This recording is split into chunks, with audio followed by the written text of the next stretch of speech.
Wenn du die Sorge hast, dass der Konflikt in der Ukraine eskalieren kann, dass es zu einem großen internationalen Konflikt kommen kann, wenn du dir anschaust, was in Deutschland passiert und du dir um dein Vermögen Sorgen machst, das dir vom Staat vielleicht weggenommen werden soll, wenn du dir aber nicht vorstellen kannst, ans andere Ende der Welt umzuziehen, wie Peter Thiel zum Beispiel nach Argentinien, dann schau dir dieses Video an. Denn ich werde dir erklären, warum möglicherweise Irland ein Kompromiss ist für dich, zumindest temporär, der alle Boxen für dich ticken kann. Noch ein kurzer Hinweis in eigener Sache, wenn auch du dich für das Thema Irland interessierst, möglicherweise nach diesem Video, dann komm zu unserem Seminar Auswandern nach Irland, das wir regelmäßig in der Region Cork im Süden Irlands veranstalten und auch in Kürze wieder. 3 Tage lang intensiv werden wir uns zu dem Thema Auswandern nach Irland, Steuern, irische Staatsbürgerschaft befassen und natürlich auch Cork selbst und die Umgebung ein wenig kennenlernen. Von beeindruckenden Klippen bis zur Gastronomie, die besser ist als ihr Ruf. 3 interessante Tage in der Region Cork. Natürlich mit mir, aber auch anderen Teilnehmern, die genauso denken wie du, die Gleichgesinnte sind. Alle weiteren Details dazu auf unserer Webseite, Link in der Beschreibung zu diesem Video. Es ist keine Frage, viele Deutsche, viele Österreicher machen sich Gedanken zu dem, was in Europa passiert. Sie machen sich große Sorgen, insbesondere was geopolitisch im Osten Europas gerade geschieht. Auch viele namenhafte Journalisten und Kommentatoren befürchten, dass Russland, wenn es weiter in die Ecke gedrängt wird, versucht sein könnte, einen Angriff auf die NATO, auf Westeuropa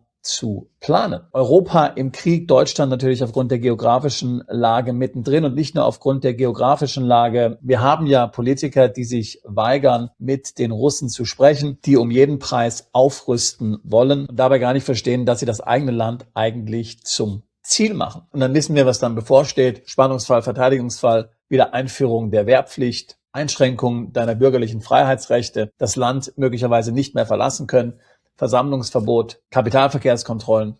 Da gibt es eine lange Liste von Instrumentarien, die dem Staat in dieser Eskalation zur Verfügung stehen. Auf der anderen Seite haben wir dann die ganze finanzielle Dimension. Hier sind vor allen Dingen dann die Vermögen bedroht, wenn wir sehen, was jetzt im Rahmen der Steuerreform oder auch im Rahmen der Rentenreform durch die Regierung geplant ist. Erst vor wenigen Tagen haben zum Beispiel die Grünen vorgeschlagen, den steuerfreien Verkauf von Immobilien unmöglich zu machen und zukünftig auf Verkaufserlöse Einkommensteuer zu erheben. Wir haben davon gehört, den steuerfreien Verkauf von Krypto und Gold unmöglich zu machen. Die Einkommensteuer soll steigen für Leistungsträger. Die Erbschaftssteuer soll erhöht werden. Die Liste der Steuererhöhungen nimmt kein Ende. Gleichzeitig schrumpft die deutsche Wirtschaft. Es gibt immer mehr Insolvenzen. Arbeitsplätze gehen verloren. Der Standort Deutschland wird immer weiter in Mitleidenschaft gezogen. Es ist eigentlich nur noch die Rüstung, die wirklich boomt. Viele spüren, dass sie etwas tun müssen. Viele befassen sich mit einem Plan B, bringen vielleicht schon mal Vermögen im Ausland in Sicherheit. Vielen geht das aber auch nicht weit genug. Sie wollen tatsächlich weg. Sie wollen Deutschland verlassen. Und da stellt sich natürlich die große Frage, wohin gehen? In den letzten Jahren war ja zum Beispiel Dubai ziemlich populär. Aber wenn man Familie hat, wenn man eher vielleicht bodenständig ist, wenn man mehr Grün braucht, als es in Dubai gibt, dann war dieser Standort eigentlich nie besonders interessant.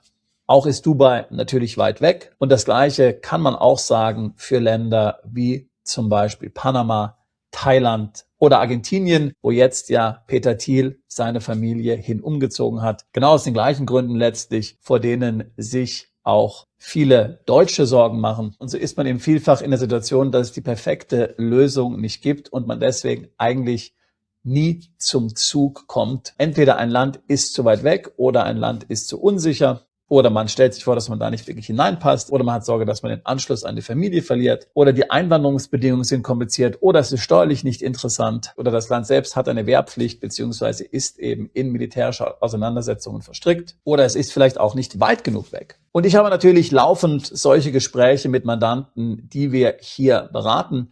Gerade Mandanten, die auch Kinder haben, die ihre Kinder auf die Zukunft hin gerne erziehen und unterrichten wollen. Mandanten, die gleichzeitig aber auch ihr Vermögen sichern wollen, die vielleicht Vermögen aufbauen wollen und das möglichst steueroptimiert, aber die eben auch diesem ganzen potenziellen Konfliktherd im Herzen Europas entkommen wollen. Und hier ist eben meiner Meinung nach Irland tatsächlich eine sehr interessante Option. Auch wenn das vielleicht nicht etwas ist, woran du jetzt spontan denkst, wenn du über das Thema Auswandern nachdenkst. Denn viele stellen sich ja beim Auswandern vor allen Dingen ein Leben unter Palmen vor. Und das ist natürlich auch wunderschön. Aber das gibt es nun wirklich in Irland tatsächlich nicht. Wegen dem Wetter solltest du nicht nach Irland gehen.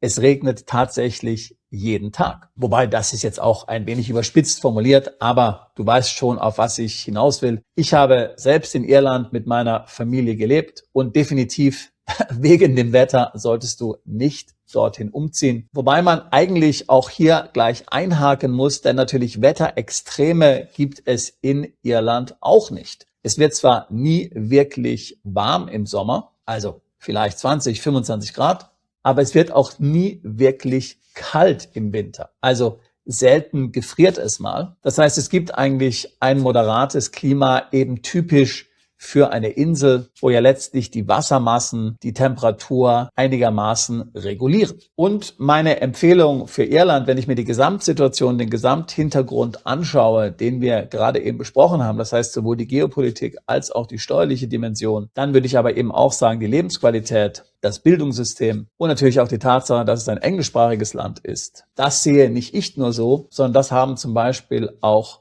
führende Experten auf unseren eigenen Seminaren so formuliert. Fangen wir mit der Geopolitik an. Irland ist neutral, Irland ist nicht NATO-Mitglied, Irland hat nur eine sehr kleine Armee, Irland hat keine Wehrpflicht, man will nicht in Rüstung investieren. Man ist natürlich auch in gewisser Weise hier traumatisiert durch die Geschichte. Man hat in beiden Weltkriegen relativ viel gelitten für die Briten. Man will also sich hier ganz klar distanzieren. Man will ganz klar sagen, nein, aus Konflikten halten wir uns raus. Wir sind neutral und noch viel neutraler übrigens als die Schweiz. Das muss man ganz klar sagen. Die Schweiz, sie ist natürlich neutral, aber sie hat ja auch eine ziemlich große Armee. Militär ist in der Schweiz sehr wichtig und das hat vielleicht auch seine Funktion. Ich möchte es jetzt gar nicht kritisieren. Da geht es ja um Selbstverteidigung. Das kann man alles so sehen. Aber das sehen die Iren alles nicht so. Die Iren sagen, wir sind eine Inselnation am Rande Europas, weit im Westen gelegen. Wir haben hier keinerlei militärische Infrastruktur. Wir wollen auch keine militärische Infrastruktur haben.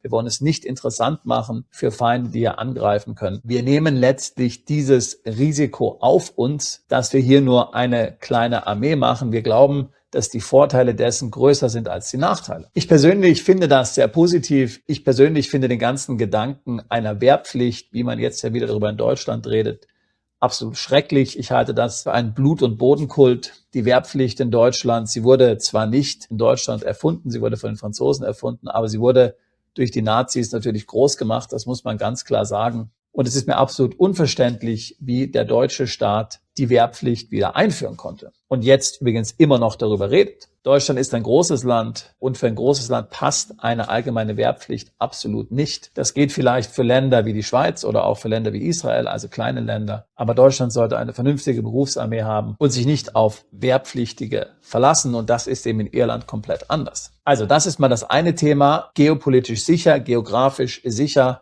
neutral, weit abgelegen von allem, viel Nahrungsmittelproduktion, viel Wasser, fruchtbare Böden und eben es gibt keine Wehrpflicht. Und wenn du jetzt Kinder hast und du möchtest spezifisch natürlich dem Thema Wehrpflicht dann auch entgehen, dann ist es sehr wichtig, dass du nicht in ein NATO-Land auswanderst, denn da ist es dann natürlich fraglich, ob deine Kinder, egal welchen Alters, tatsächlich dann sicher wären, auch als Ausländer. Auch das übrigens nicht meine Empfehlung, sondern die Empfehlung von führenden Sicherheitsexperten, die bei unseren Seminaren zu Gast waren. So, das ist also die eine Dimension. Kommen wir jetzt zum Thema Steuern, Finanzen. Also Irland ist ein Land, das seine Finanzen im Griff hat. Es produziert einen Haushaltsüberschuss. Das war natürlich nicht immer so. Nach der Finanzkrise 2008 war man ganz schön gebeutelt. Es gab ein Bailout, aber tatsächlich haben die Iren daraus gelernt. Jetzt stehen sie sehr solide da. Dadurch, dass Irland natürlich ein kleines Land ist, dass es eine kleine Bevölkerung gibt, ähnlich wie die Schweiz, ist natürlich der Haushalt auch einfacher zu managen. Selbst wenn man natürlich ähnlich wie in der Schweiz sagen muss, dass Irland jetzt kein Land ist, wo es keine sozialen Netze gibt. Ja, also auch in der Schweiz sind ja die sozialen Netze hervorragend ausgebaut und auch in Irland hat man natürlich einen Sozialstaat. Ganz klar. Aber dennoch ist das dort nicht so aus dem Ruder gelaufen, wie wir ja in Deutschland momentan beobachten können. Die Steuern in Irland, sie sind absolut nicht niedrig. Die Iren zahlen ziemlich hohe Steuern. Das heißt, wenn du in Irland einen Job hast, dann zahlst du fast in ähnlicher Weise Steuern wie in Deutschland. Man muss sagen, dass man mit Kindern, wenn man verheiratet ist, steuerlich ziemlich begünstigt ist. Aber dennoch sind die Steuern relativ hoch. Aber es gibt eben das Non-Dom-System. Das heißt, Ausländer zahlen auf ausländische Einkünfte keine Steuern. Deswegen ist Irland hervorragend dafür geeignet, um Vermögen aufzubauen, während du da lebst. Konkret sieht das zum Beispiel so aus bei Mandanten von uns und eben viele Familien ziehen nach Irland um. Dazu komme ich gleich nochmal zu dem Thema Schulpflicht und Erziehung. Nehmen wir mal an, wir haben eine deutsche Familie und die deutsche Familie hat eine Immobilie in Deutschland. Sie ziehen nach Irland um. Die Immobilie wird dann natürlich verkauft. Sagen wir mal, das ist in Deutschland steuerfrei. Dann hat man einen größeren Geldbetrag. Dieser Geldbetrag kann dann entsprechend an der Börse angelegt werden, an den Kapitalmärkten oder anderweitig. Hier verwendest du dann ein ausländisches Depot und dann kannst du sehen, wie dein Geld eben steuerfrei wächst, denn du musst ja in Irland keinerlei Steuern auf diese Einkünfte bezahlen, solange du sie nicht nach Irland überweist. Das ist der Non-Dom-Status, der ist dort unbeschränkt gültig. Anders als in Zypern gilt der in Irland auch nicht nur für Dividenden, sondern generell für alle ausländischen Einkünfte, die keinen Zusammenhang mit einer Tätigkeit in Irland haben. Du könntest in Irland leben, um das Ganze mal konkret zu betrachten, während deine Kinder zur Schule gehen, Vermögen aufbauen im Ausland steuerfrei und bist so natürlich deutlich schneller und deutlich effizienter, was den Vermögensaufbau anbelangt. Um deine Einkünfte in Irland zu decken, kannst du natürlich dort einen Job annehmen, du kannst auch dort ein Unternehmen gründen. Wie gesagt, die Steuern, die du auf diese Einkünfte bezahlen musst, die sind nicht besonders attraktiv. Also aus steuerlicher Sicht macht Irland wirklich nur Sinn, wenn du den Non-Dom-Status verwendest. Gerade eben habe ich gesagt, dass alle ausländischen Einkünfte letztlich über den Non-Dom-Status mit vereinnahmt werden können. Und zwar steuerfrei, wobei hier gibt es natürlich auch Ausnahmen, steckt der Teufel auch im Detail. Zum Beispiel ist es schwierig oder nicht möglich eigentlich, wenn du als Non-Dom in Irland ETFs besitzt. Da gibt es spezielle Regelungen, weil natürlich Irland das Land ist, wo die meisten ETFs registriert sind. Und hier hat also die irische Regierung vor ungefähr 20 Jahren einen Riegel vorgeschoben. Personen also, die in Irland leben und ETFs besitzen, werden sehr nachteilig besteuert auf diese ETFs. Also das ist in gewisser Weise bizarr. Das heißt, wenn du ETFs besitzt, egal ob das irische sind oder ausländische ETFs, dann ist Irland nicht für dich geeignet. Hier musst du also deine Investments dann umstrukturieren. Du müsstest zum Beispiel die Aktien direkt halten oder andere Assetklassen. Manche unserer Mandanten befassen sich mit Futures, andere mit Rohstoffen. Also, solange das außerhalb von Irland passiert, ist es dann alles steuerfrei. Irland hat gerade für Familien große Vorteile. Das Bildungssystem ist sehr gut. Es gibt viele kleine Schulen, weil der Irland außerhalb der großen Metropolen ziemlich dörflich ist, kann man sagen. Es wird viel Geld in die Schulen gesteckt. Die Iren nehmen das sehr ernst. Es ist zum Beispiel auch nicht notwendig, dass du deine Kinder dort auf eine Privatschule schickst. Sie können durchaus auf die öffentliche Schule gehen. Als ich in Irland gewohnt habe, habe ich das Gleiche getan. Meinen Kindern hat es da sehr gut gefallen.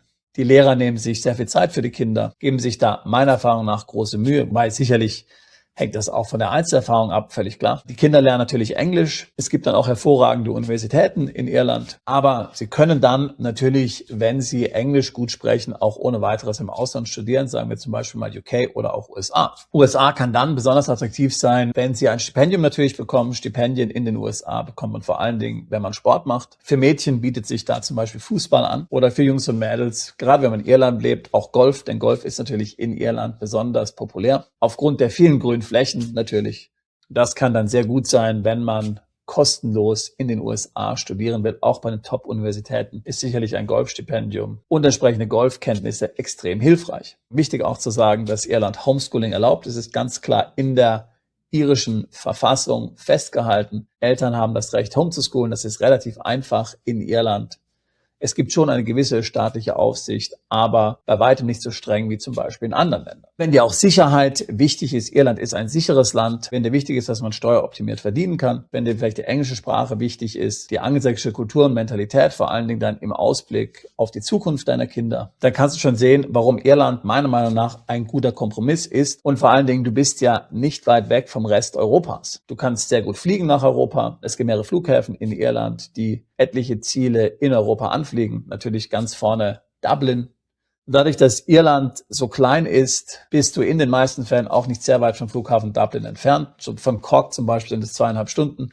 Cork selbst hat aber auch einen Flughafen. Der ist auch eigentlich gar nicht so klein. Dort gehen auch relativ viele Flüge nach Europa. Das heißt, wenn du Verwandte, Familie in Kontinentaleuropa besuchen willst, wenn du geschäftlich dorthin musst, dann bist du eigentlich ziemlich gut angebunden. Du bist nicht aus der Welt. Du bist fast in der gleichen Zeitzone, 1 Stunde Zeitverschiebung. Du hast die gleiche Währung, du hast natürlich auch die gleiche europäische Mentalität, aber eben alles vor dem Hintergrund in dem Kontext, dass du weit ab vom Schuss bist. Irland ist ein kleines, ist ein kompaktes Land, das du ziemlich einfach kennenlernen kannst. Flieg einfach mit deiner Familie in den Sommerferien 10 Tage, 2 Wochen rüber, miete dir ein Auto, fahr die Insel ab. Du kannst in Irland mit dem Auto innerhalb von 4 Stunden überall sein. Ich habe es übrigens genauso gemacht, als ich nach Irland umgezogen bin. Ich habe dort für 1 Jahr gelebt, bin ich mit meiner Familie, mit meinen Kindern nach Irland geflogen, habe ein Auto gemietet. Wir haben die Insel abgefahren, haben uns verschiedene Immobilien angeschaut und sind dann halt dort hängen geblieben, wo es uns am besten gefallen hat. Apropos Immobilien,